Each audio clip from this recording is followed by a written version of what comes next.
Dito sa Papa Dudut Stories, ikaw ay hindi nag-iisa.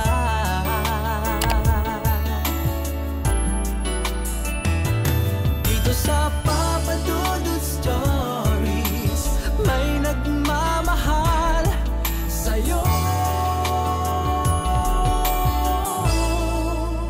Papa Dudut Stories,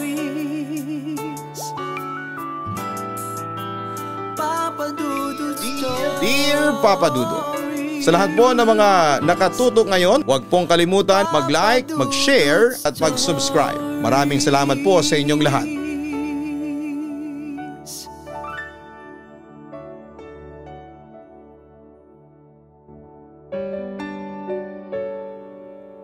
May kasabihan na kapag nagigipit, sa patalim kumakapit.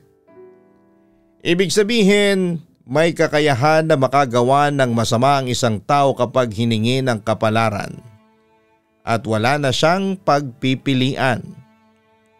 Ngunit alam natin na sa kahit pinangingibabawa na tayo ng kasamaan, dapat pa ring manaig ang kabutihan at huwag tayong pumayag na masakop ng kasamaan ng ating puso. Dear Papa Dudut, magandang araw o gabi sa inyo at sa mga nakikinig sa programa ninyo sa Papa Dudut YouTube channel. Neto ko lamang na-discover ang programa ninyong ito noong minsan akong nakapakinig ng isa sa mga drama na inere ninyo rito. Tapos ay nakita ko na meron ding pala kayong ina-upload na horror stories. Kaya naman nagka-interes ako lalo. Kumbaga sa mga online shopping platform ay in-add to cart ko na ang mga kwento na gusto kong pakinggan na talaga namang nakakuha sa aking atensyon. At kaya ko rin nabanggit ang salitang add to cart imbis na save to watch later ay dahil may kinalaman doon ang kwento na gusto kong ibahagi sa ating mga avid listeners. Pero bago tayo dumako doon ay magpapakilala muna ako. Itago niyo na lamang po ako sa pangalang Jack. Isa po akong lalaki, 30 years old at taga Manila. Masasabi ko na isa akong people pleaser o sadyang marami lang akong konsensya at pangunawa sa katawan. Kaya ako naging mapagbigay. Alam ko namang hindi masamang katangian ang maging mapagbigay. Bata pa lamang ay kasama na yon sa mabuting asal na itinuturo sa atin ng ating mga magulang. At kahit na maging sa ating mga paaralan, hindi ba? At dahil nga lumaki ako sa pamilyang sakto lang ang kinikita at kinakain at madalas ay kulang pa nga kesa sobra. Kaya pinangako ko sa aking sarili na magsisikap ako sa buhay upang maigapang ang pag-aaral ko. At nang sa ganon ay magkaroon ako ng maayos na hanap buhay sa hinaharap. Kaya nga upang mapagtapos ko ang aking sarili sa kursong kinuha ko ng kolehiyo ay nag-working student ako, Papa Dudut. Lahat ng trabaho na pwede kong pasukin basta marangal ay pinasok ko. Halimbawa noon ay butcher sa isang tindahan ng karne. Nagtendero at kargador na rin po ako doon. Pero bago yon ay tumao rin ako sa tindahan ng sapatos at paggawaan ng cellphone. Nagtrabaho din po ako bilang taga-pick up at deliver ng mineral water. Lahat yon ay ginawa ko na simula unang taon ko sa kolehiyo hanggang makagraduate ako. Nagsikap ako ng husto at kahit na nakakapagod na pagsabayin ang pag-aaral at paghahanap buhay ay kinaya ko. Mapangarapin kasi akong klase ng tao at alam ko na mas madali kong matutupad ang mga pangarap na yon pag nakapagtapos ako ng kolehiyo. Tandang-tanda ko pa na palagi akong namamanata sa harapan ng simbahan ng Quiapo upang ipagkaloob sa akin ang katuparan ng mga pangarap ko sa buhay. Simple lang naman yon kung tutuusin. Una syempre ay makapagtapos ng pag-aaral at maibigay sa mga magulang at kapatid ko yung mga bagay na hindi namin nakamtan noong araw. Halimbawa noon ay yung masasarap na pagkain na hindi namin madalas kainin kasi wala kaming pambili o kung ano-ano pang material na bagay na salat din sa amin. Papadudot, maliit lamang ang bahay namin. Gawa yon sa light materials katulad ng pinagtagpi-tagping plywood. Luma na rin ang yero na nagsisilbi naming bubong. Kalawangin na ito at marami-rami na ring pinagdaan ng bagyo. Kaya kahit simpleng ulan lamang ay tumutulo na. Kaya nga doon din nabuo yung trauma ko na tuwing umuulan ay hindi ako mapanatag. At nakakapagod din kasi kapag napapasukan ng tubig ang bahay namin ay todo limas ako ng sahig. Kaya nga sinabi ko noon sa aking sarili na bahay ang unang-una kong ipupundar kapag ako ay nakapagtrabaho na. Hindi nga nagtagal sa aking pagsisikap at sa awa ng Diyos ay nakagraduate ako sa kurso ko noon na may kinalaman sa computer. Tapos nag-apply na ako sa lahat ng kumpanya na hiring noong mga panahong yon. Wala akong pinalagpas. Basta kaya ko at pasok sa kurso na tinapos ko ay pinapasahan ko ng resume, papadudot. Naging desperado ako at halos every other day din ako noong may interview. At kahit na magastos kasi nga minsan ay wala akong pamasahe ay tsinatsaga kong lakarin para mapuntahan lamang ang naturang kumpanya na gusto kong pasukan. Sukong-suko na nga ako noong mga panahong yon pero lumalaban pa rin ako hanggang sa makapasok ako sa trabaho na masasabi kong pinapangarap ko talaga na mapasukan. Disente kasi ang sweldo, maraming benepisyo kaya naman nakakaengganyo. Hindi nagtagal ay nagsimula ng magbago ang buhay ko, papadudot. Natatandaan ko pa na excited akong sumisweldo kasi plano kong ilibre ang mga magulang at kapatid ko sa isang restaurant na hindi pa namin nakakainan. Bukang bibig kasi yun ang mga katrabaho ko kaya naman naengganyo akong subukan. Pero dahil ako rin yung klase ng tao na hindi makalunok ng pagkain kapag kumakain ng mag-isa. Dahil iniisip ko kung kumain na ba ang pamilya ko sa bahay namin, ay nag-decide akong isama na lamang sila na kumain doon sa araw ng aking sweldo. Sobrang hindi ko makakalimutan ang karanasan na yon. At hindi matatawaran ang kaligayahan na dulot sa akin ang mga bagay na yon. Noong sa wakas ay natupad ko na ang lahat ng yon, papadudot.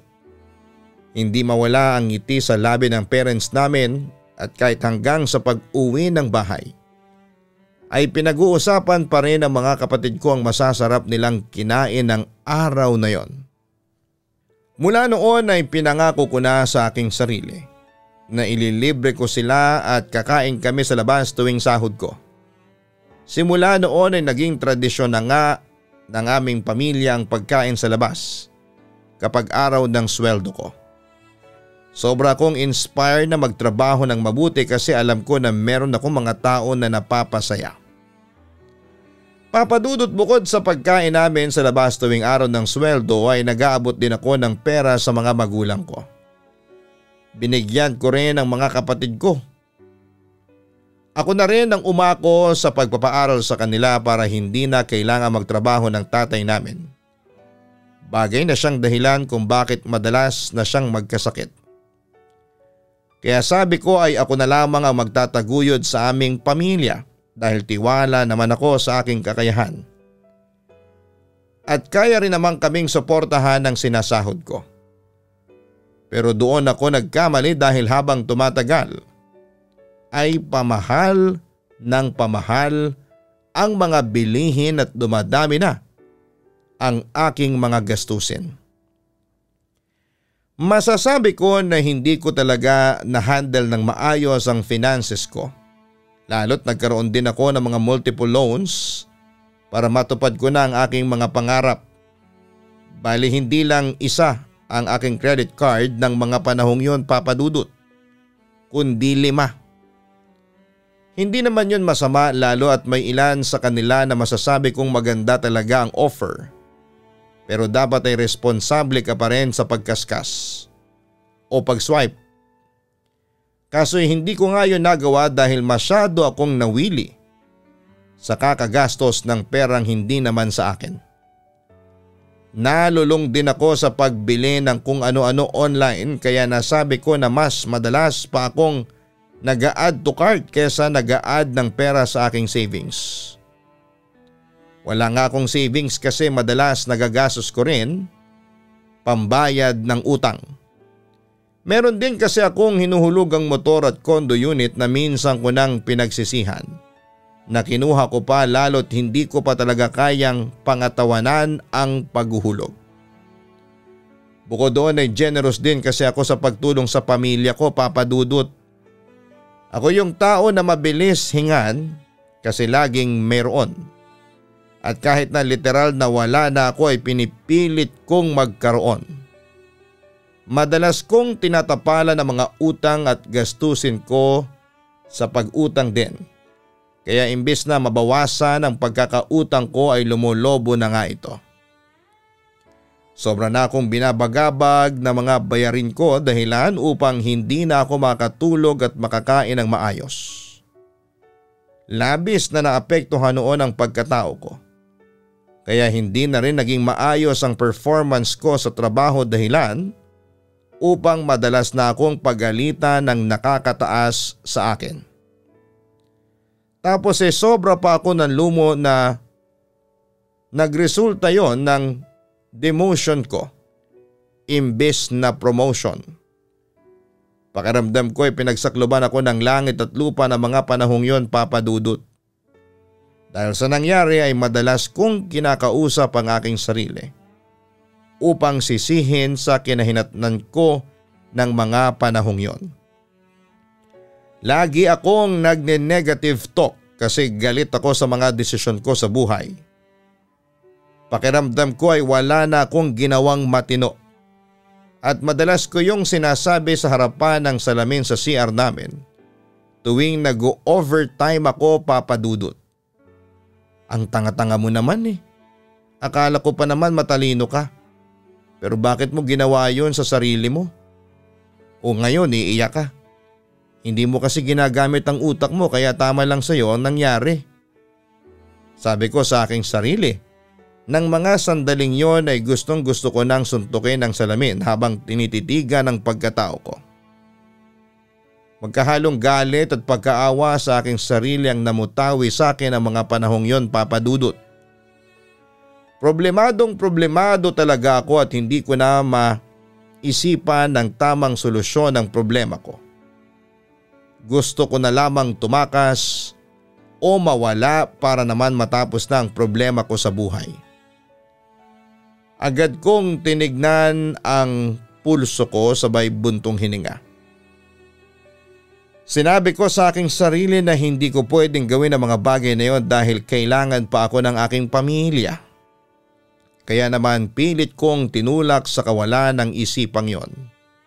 Sa halip ay binuksan ko ang gripo at naghilamos. Pagsayad ng malamig na tubig sa aking muka ay agad akong nahimasmasan. Pero kasabay noon ay nakaramdam din ako ng panlalamig ng paligid. Bagay na labis kong pinagtaka dahil hindi naman abot sa CR ang aircon at hindi rin naman kalakihan ang bintana doon. Bukod doon ay hindi rin naman mahangin sa labas. Kaya takang-taka ako kung bakit nagkaganoon. Hindi nagtagal ay lalong lumamig ang paligid at nagulat na lamang ako nang magpatay sindi ang ilaw sa CR. Anak ng galit kong sambit matapos umalog-alog ang trash can na nasa ilalim ng lababo. Yung ingay na nililikha noon ay nakakairita na sa tenga kinatagalan. Kahit na lalaki ako, ang totoo ay nagtatapang-tapangan lamang ako. Tinatabla na talaga ako ng takot ng mga sandaling yon dahil sino ba naman ang hindi matatakot kung mangyari sa inyo ang bagay na yon. Sa tinagal-tagal ko na sa opisinang pinagtatrabahuan ko ay wala pa naman akong naiengkwentrong multo. Pero marami-rami na rin akong narinig na kwento ng kababalaghan at katatakutan mula sa aking mga katrabaho na hindi ko lang masyadong pinagtutuunan ng pansin.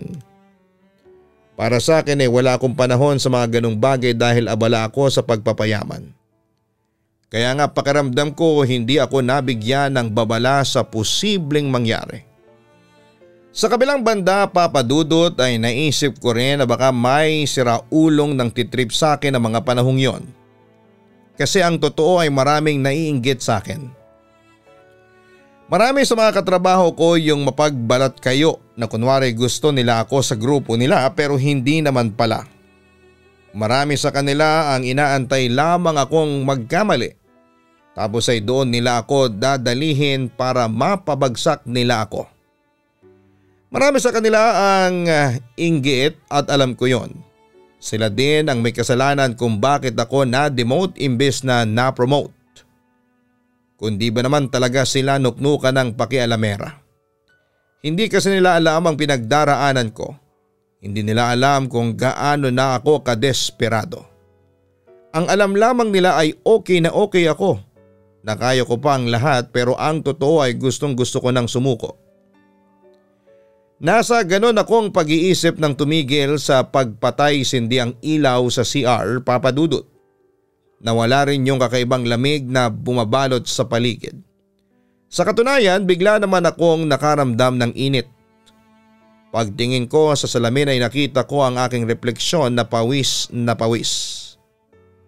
Doon ko rin napagtuunan ng tingin ang nangangapal at nangingitim kong eye bags. Naisip ko na ilang araw na rin akong kulang sa tulog. Late na kasi akong nakakauwi sa inuupahan kong apartment dahil sa kaka-overtime. Tapos ay maaga pa ako nagigising para bumiyahe. Minsan pag nasa bahay naman ako hindi agad ako makatulog. Kahit na gaano pa ako kaantok. Sobrang aktibo kasi ng pag-iisip ko. Ayaw niyang tumigil sa kakaisip ng mga problema na wala namang kinatatapusang solusyon. Nasa ganon akong senaryo ng saktong pagkurap ko ay siya namang paglitaw ng isang itim na imahe sa aking likuran. Hindi ko lubos maaninag ang kanyang mukha sapagkat mas hawig pa siya ng anino kesa sa tao. Pero kung susumahin, kasing katawan siya ng tao. At hugis ng mukha ng tao ang kanyang mukha. Otomatiko akong natuod sa aking kinakatayuan kasabay ang pagtindig ng mga balahibo ko sa katawan, Papa Dudut. Hindi ko magawang tumakbo o sumigaw dahil pakiwari ko ay naparalisa ang katawan ko. Nanlalaki lamang ang mga mata ko na nakatitig sa kanya hanggang sa maalarma ako. Dahil pakiwari ko ay papalapit siya ng papalapit sa akin. Doon ako naghysterikal at nagsisigaw tapos ay bigla na lamang akong nakaramdam ng pagtapik sa aking balikat ng paulit-ulit. "Sir, gumising po kayo." Anang boses na nabosesan kong isa sa mga roving security guard namin na si Kuya Rodel. Hindi kami close ni Kuya Rodel. Hindi nga kami nito nagkikita kasi panggabi siya at ako naman ay umuwi sakto pagpatak ng alas 5 ng hapon. Madalas akong on time sa uwian dahil nagagawa ko naman ang maayos ang aking trabaho. Hindi rin naman ako nahuhuling pumasok sa umaga kaya naman walang kaso sa akin na maging tampulan ng tukso ng mga katrabaho kong OT is life. Ika nga. Pero dahil naghahabol ako ng dagdag kita sa aking sweldo ay naisip kong magbabad sa pag-overtime. Gulat na gulat nga ang mga kasamahan ko kasi noon lang nila akong nakitang nag-overtime sa tanang pagtatrabaho ko sa naturang kumpanya na pinapasukan namin. Totoo naman kasi at kahit ako ang nasa posisyon nila ay labis ding magtataka. Pero binaliwala ko ang pagtataka nilang yon at hinayaan ko na lamang silang mag-isip ng mga bagay na gusto nilang isipin. Besides, ay hindi ko naman kontrolado at hawak ang mga pag-iisip nila. Kaya wala na akong pakialam doon. Basta ang nasa isipan ko ay magtrabaho na magtrabaho upang mabayaran ang mga utang ko. Nananaginip po yata kayo, sir, sabi ni Kuya Rodel, kaya naman nakaramdam ako ng hiya. Kung panaginip lang pala ang lahat, ibig sabihin ay nakatulog na ako rito sa mesa ko sa opisina dahil sa sobrang pagod. Sorry po, hindi ko napansin na nakatulog na pala ako. Mukhang napalalim pa para makapanaginip ako ng nakakatakot. Pinilit kong matawa sa sinabi kong yon kasi totoo naman. Baka dala ng sobrang puyat at sa pahinga na rin ang panaginip kong yon na nakakatakot. Hindi naman po sa nakikialam ako pero pansin ko lang na parang napapadalas yung pag-overtime ninyo. Tapos mukha pa kayong laging pagod. Kumakain pa po ba kayo at natutulog? Hindi ko lang mapigilang mag-alala para sa kalusugan ninyo kasi minsan ko na rin nakita sa anak ko yan eh. Nagkatrabaho rin kasi siya sa opisina at palagi nag-overtime. Walang kaso sa akin ang pagpansin ni Kuya Rodel sa nangingitim kong eye bags at mukhang pagod na itsura ko. Nagpasintabi naman siya at nakaramdam ako ng sincero siya sa tanong niya sa akin. Bukod doon ay para bang may kung anong pakiramdam ang kumurot sa aking puso noong banggitin niya ang kanyang anak. Nilarawan ni Kuya Rodel na parang ako yung anak niyang yon, Papa Dudut. Pero ang pinakagusto ko sa mga sinabi niya ay ang lakas ng fighting spirit ng anak niya na balang araw ay matutupad nito ang mga pangarap niya sa buhay. Sa kanyang sarili at sa pamilya nila. Hindi kasi sila mayaman. Sakto lang ang kinikita ni Kuya Rodel sa pagiging security guard. Pero pinagmamalaki niyang pinagtapos niya sa pag-aaral ang anak niyang yon sa pamamagitan ng marangal niyang pagtatrabaho. Kahit noong ko lang nakaklose si Kuya Rodel ay hindi ko mapigilang maging proud sa kanya at kahit na nga nakakapagtrabaho na rin at nakakatulong ang kanyang anak sa kanila ay hindi pa rin siya huminto sa pagiging security guard. Alam ko naman na nagsisikap yung anak ko sa pagtatrabaho para maitaguyod ang pamilya namin. At nagpapasalamat ako doon, sir. Kaya lang nahihiya ako sa kanya na ipasalo ang lahat ng gastusin at responsibilidad sa pamilya namin. Lalo't kaya pa naman naming magtrabaho ng misis ko. Gusto ko na masolo niya at ma-enjoy din niya yung pera na sinusweldo niya. Kasi pinaghihirapan niya yun. Ayokong mawili yung anak ko sa kakatrabaho tapos hindi na pala siya masaya. Sad pa ni Kuya Rodel. Ang totoo ay sapul ako sa mga sinabi niyang yon. Yung bang pakiramdam ko ng mga panahong yon ay ako ang kinakausap na anak ni Kuya Rodel. At ramdam na ramdam ko talaga yung pagkalinga niya sa akin bilang tatay. Papadudot kong tatanungin ninyo ako kung masaya ako sa ginagawa kong pagsalo sa responsibilidad ko bilang breadwinner sa aming pamilya ay masasabi ko namang oo. Mahalaga sa akin yung mga sandaling na bibigyan ko ng kasiyahan at kaligayahan ng aking pamilya. Lalo na si nanay at si tatay. Alam ko kasi at ramdam ko na katulad ko ay unang beses lang din nilang maranasang mabuhay ng maginhawa.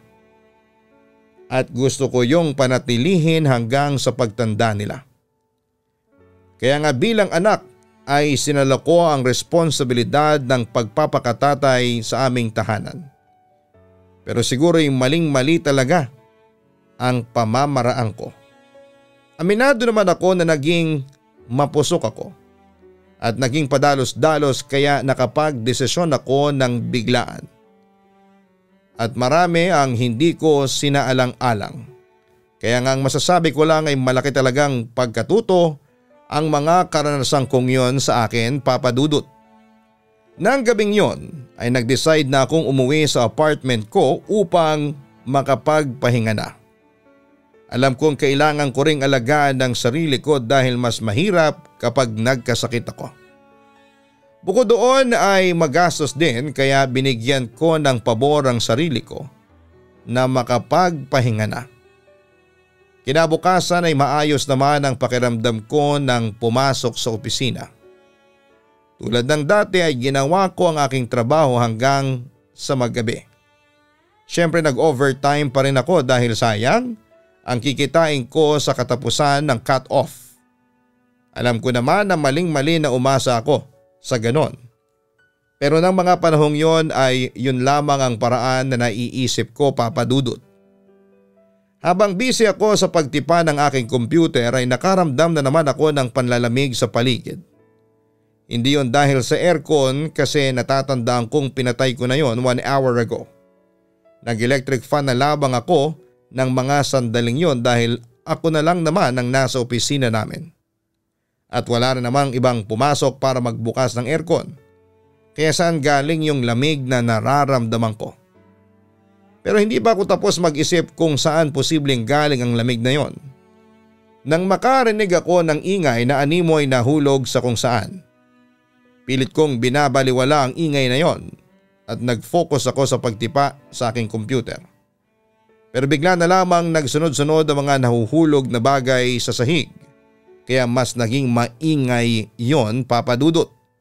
Natural ay nataranta na ako at natakot dahil baka may kung ano o sinong maligno na ang naglalaro sa akin ng mga sandaling yon. Ngunit nang igala ko ang aking paningin sa paligid ay wala naman akong nakita. Napailing ako at naisip ko na baka pinaglalaruan lamang ako ng aking senses. Kaya naman nag-decide na akong umuwi upang makapagpahinga na. Kaya lang naalarma na naman ako at naalerto. Matapos kong makarinig ako ng mga yabag na nagtatakbuhan at naghahagik-hika ng mga bata. Doon ako kinain ng matinding takot. Kasi sino ba namang mga bata ang magtatakbuhan ng 10 oras ng gabi sa opisina namin?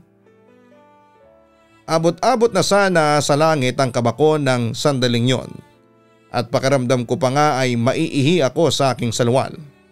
Sino ba namang hindi may mga pagkakataon na papalapit sa aking pandinig ang ingay na dulot ng tawanan na yon ng mga kabataan.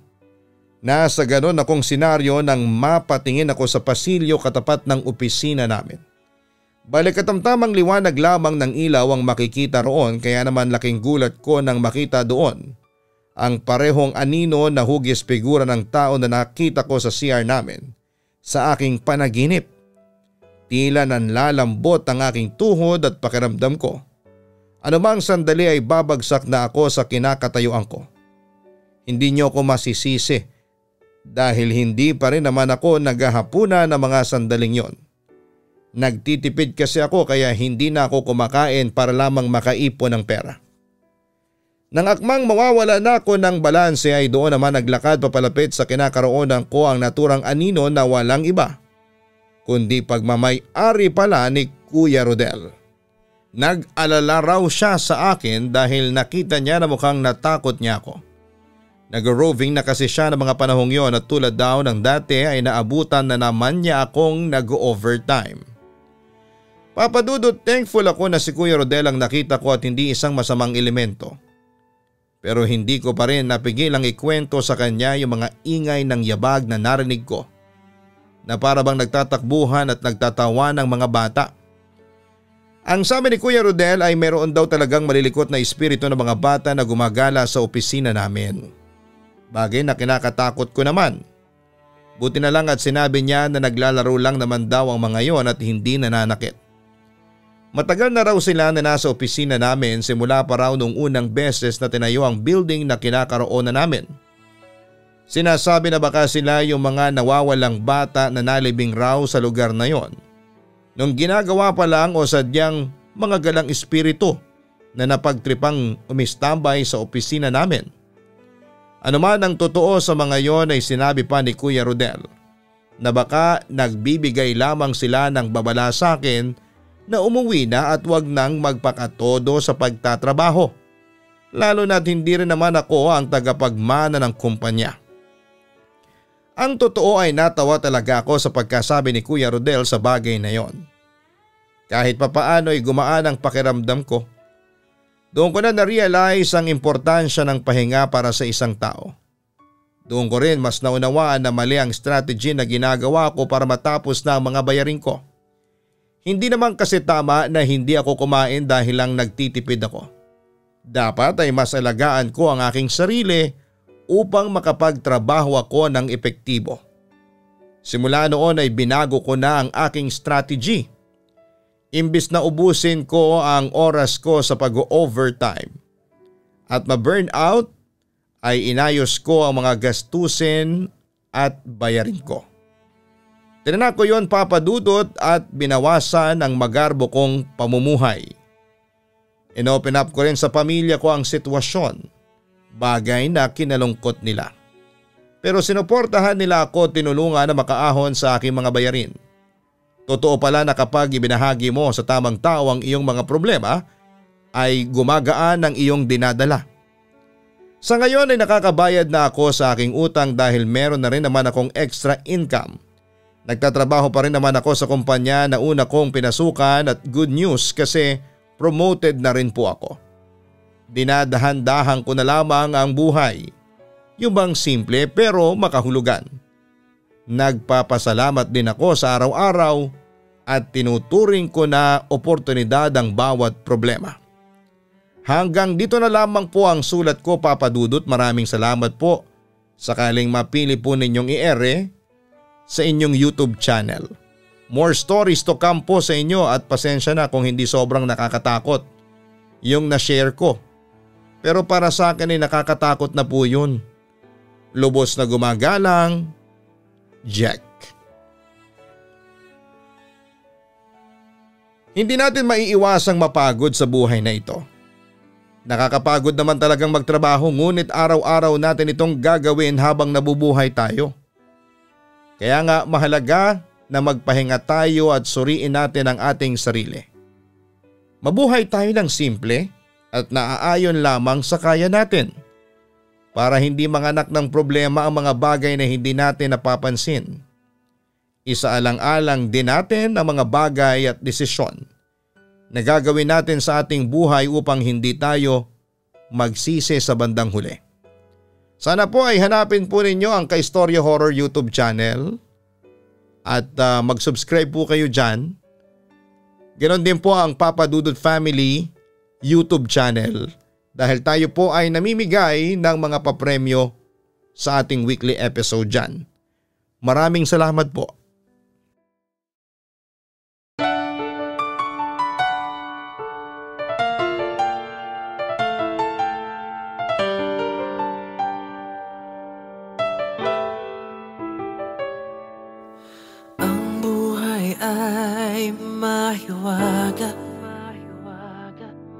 Laging may lungkot at saya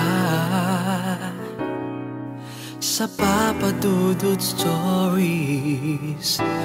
Laging may karamay ka.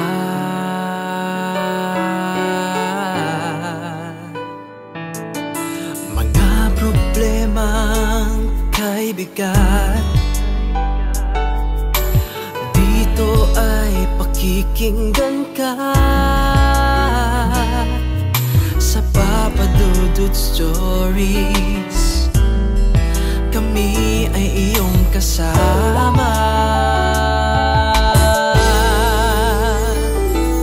Dito sa Papa Dudut Stories, ikaw ay hindi nag-iisa.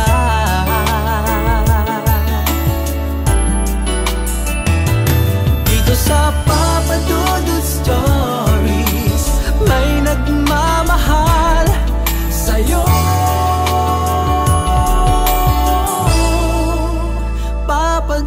Dudut Stories. Papa Dudut Stories. Papa Dudut Stories.